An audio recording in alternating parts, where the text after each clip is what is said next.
acontecer. Bora? Ricardinho, boa tarde. Ontem a gente percebeu que alguns membros aí da torcida veio aqui conversar com vocês e tudo mais. Não sei se dá para você falar detalhes aí dessa conversa, mas como que você viu isso, né, na sua ótica aí, como que você enxerga isso, se isso pode ajudar o clube, o time, ou talvez atrapalhar para o restante da temporada? Eu vejo como um aspecto diferente, né, que foge da nossa realidade, do normal, do natural do nosso dia a dia, mas sem dúvida nenhuma a gente pegar de uma maneira positiva, saber que o torcedor está do nosso lado, que da nossa responsabilidade também de estar representando uma paixão tão grande como a do Guarani, e pegar como energia, como combustível, como motivação para que a gente entre principalmente com uma postura diferente nos próximos jogos.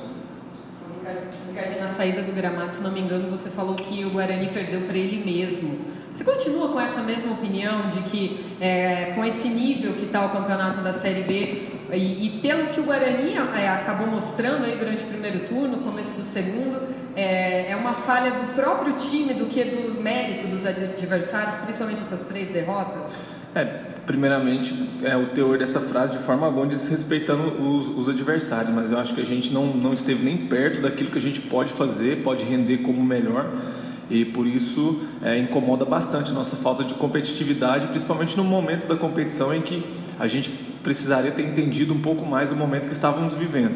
Por isso sim, porque se a gente consegue render aquilo que a gente está vinha rendendo, aquilo que a gente pode produzir e perde o jogo, aí é outra análise, mas a partir do momento que a gente perde da forma como a gente perdeu, sem dúvida nenhuma, fica uma frustração, uma indignação, uma revolta muito grande.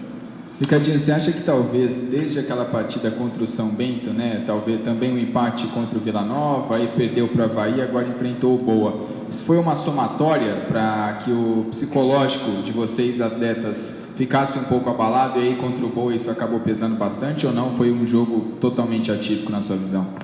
Acho que sem dúvida nenhuma você acaba trazendo quando você ganha, você acaba trazendo uma confiança, algo muito positivo de um jogo para o outro, e quando perde da mesma forma, acaba trazendo um peso, na minha maneira de ver, desnecessário. Eu acho que passa um pouco pela imaturidade da equipe. Eu acho que cada jogo é a sua história, e a gente acabou, a forma como perdemos para o São Bento, criamos uma expectativa, depois a forma como aconteceu aqui dentro de casa, os erros que cometemos contra o Avaí, só que chegou a hora de botar um ponto final nisso. É importante ter maturidade, ter uma semana boa de treinamentos aqui, para que a gente se dedique e volte a vencer. Acho que nesse momento é importante cada um voltar a fazer o simples, o que eu tenho falado bastante com os meus companheiros no vestiário é isso. Chegou o momento de fazer o simples, sujar um pouquinho mais o uniforme durante os jogos, colocar um pouquinho mais de coração na ponta da chuteira, que sem dúvida nenhuma as coisas vão virar. Você está aqui desde o começo do ano, e desde o começo do ano que a gente acompanha, o discurso era de que a prioridade era o Paulista, que o Guarani precisava estar na primeira do Paulista, e aí isso aconteceu. Veio a Série B e se criou uma expectativa muito grande. Por coincidência, 45 pontos, e o time parece que o ritmo despencou. Você acha que houve um relaxamento, até natural, porque os objetivos principais já foram alcançados e não é algo nem consciente, é uma coisa involuntária que pode ter acontecido, ou você não acredita nisso? Da nossa parte de dentro do vestiário, de forma alguma, porque depois que nós fizemos 45 pontos, acho que a cobrança ficou ainda maior. Só que o que me preocupa e me incomoda bastante é que a nossa atitude dentro do campo não diz acordo aquilo que a gente falou, conversou, nos reunimos, nos preparamos. Então isso incomoda bastante. A mensagem que a gente acaba passando para o torcedor, para quem nos assiste, talvez seja uma mensagem muito ruim. Por isso a cobrança do torcedor é a nossa própria cobrança, isso que nos incomoda bastante. Quando fizemos o 45 pontos, tivemos várias reuniões, palestras, incentivo, conversa ao pé do ouvido no vestiário, de motivação, de que o acesso era perfeitamente possível, daquilo que poderia nos acarretar para a nossa carreira, para o clube, enfim, tudo nesse sentido foi trabalhado internamente. Só que, como eu disse, a mensagem que a gente passou nesses 3 últimos jogos não diz acordo com esse discurso, então isso incomoda bastante. E de qualquer maneira não tem ninguém satisfeito, não tem ninguém acomodado, não tem ninguém nem um pouco conformado com a situação que a gente está vivendo. Isso eu posso passar para o torcedor.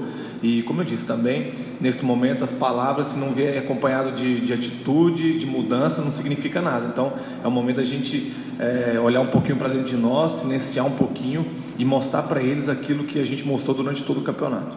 Oi, Ricardinho, o Guarani que agora enfrenta o Oeste, né, no próximo sábado em casa, o adversário que foi justamente o da final no Paulistão. E como é que você lida, talvez, com essa pressão, né, de ter que vencer em casa, também pela torcida, também pela pressão que está sendo criada em cima do técnico Beto Louser? Como é que vocês estão conversando isso dentro do vestiário?